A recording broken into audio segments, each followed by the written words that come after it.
if I want to find, for C, at what time is the amount of water greatest, and then it says justify and show your work. If I want to know where it's greatest, the amount is greatest, that basically means the maximum amount. So if we find the derivative of amount and set it equal to 0, won't that help us find our maximums? When you set derivatives equal to 0, it helps you find your maximums. Now, let's call h of t is your amount. That, again, we said in the last problem, is it starts with 5,000 plus the integral from 0 to 7, and what's coming in is f of t, what's going out is g of t, dt. This is the function for the amount of water. If I want to know when this is greatest, I want to know when the derivative of this equals 0. So, could I also have the edges? Did the edges also possibly work? It's absolute maximum. So could the edges work as well, 0 and 7? Do I have to consider 0 and 7? So I basically want to derive this. So when you derive this, don't you simply get f of t minus g of t? And then aren't we going to set that equal to 0? So if I set that equal to 0, well, when I set this equal to 0, could I go up here, make my function, find out when it equals to 0? Or could you just think about this? When do you subtract these, you get 0? Isn't it these points right here? Is that f of t minus g of t 0? Is that f of t minus g of t 0?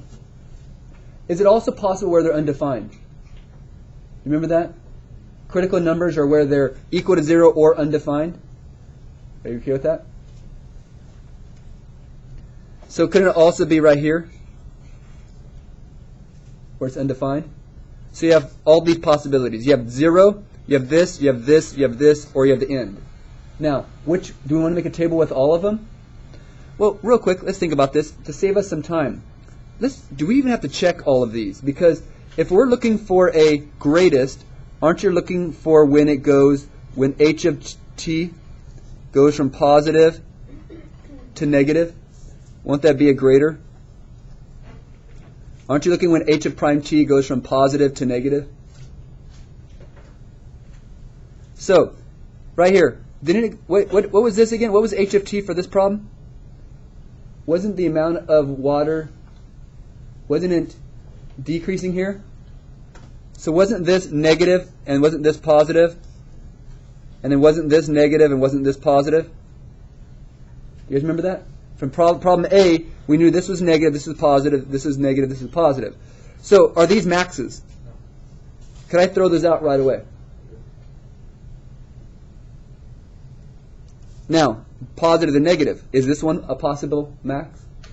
Did it go from positive to negative? Yes. So really, all we have to check is 3. Do you think that can save you some time? Yeah. Could you have taken time to plug in these? Yes. But this saves you time because you can check, from a previous problem, they gave us information to see that these are actually mins. These are actually minimums. Those two are minimum values due to a previous problem. So, all we have to check for absolute maxes and mins now is we need to find h of 0. We need to find h of 3. And we need to find h of 7. For absolute maxes and mins, you find the edges and you find 3. So how do you find h of 0? Well, that's pretty simple. I'm done. I'm done, not done. Isn't that what we started with? Okay, where do you go with that? Now, h of 3, well, isn't h of 3 5,000 plus the integral? And at this time, aren't we going from 0 to 3? And wouldn't that be f of 3 minus g of 3 dt?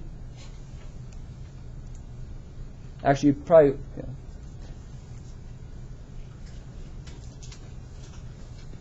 Actually, I probably shouldn't put the 3's in there yet. These are t's still. I haven't integrated them yet.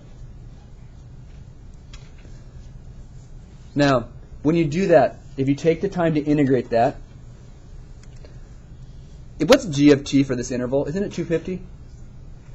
And it's 2,000 for the second interval. So you got to be careful looking at your interval. What's your values? Anyways, when you do this, I'll just tell you the answer. It's 5126.591. Again, could you do this on your calculator? Yes, you'd have to calculate this on your calculator. You have to do all the pieces, but that would be that part. Anyways, for the next one, now, instead of going from 0 to 7, because doesn't the function g of t change halfway? So you kind of got to be careful about that, because there's two functions. Here's where the trick comes in. Watch this. I'm going to start with this number.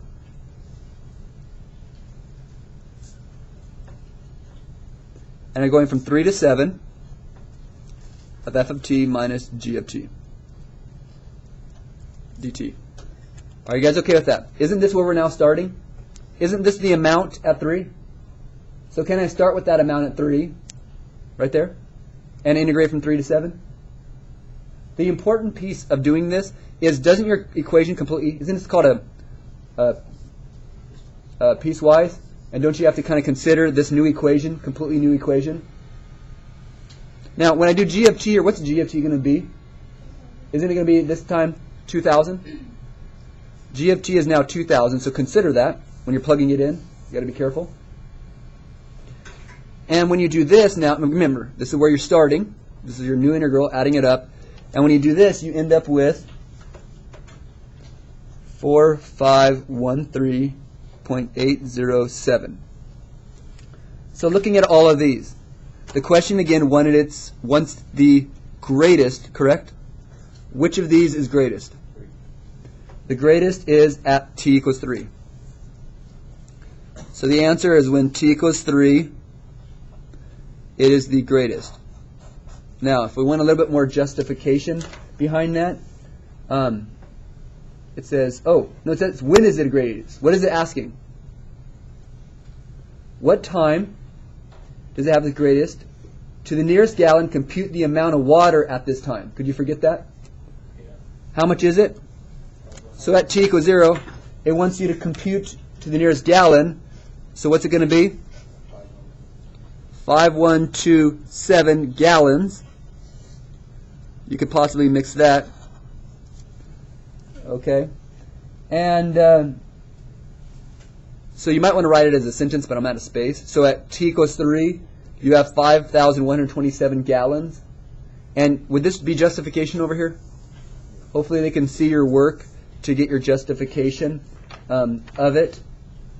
You might need a little bit more, but I actually don't have space for it right now.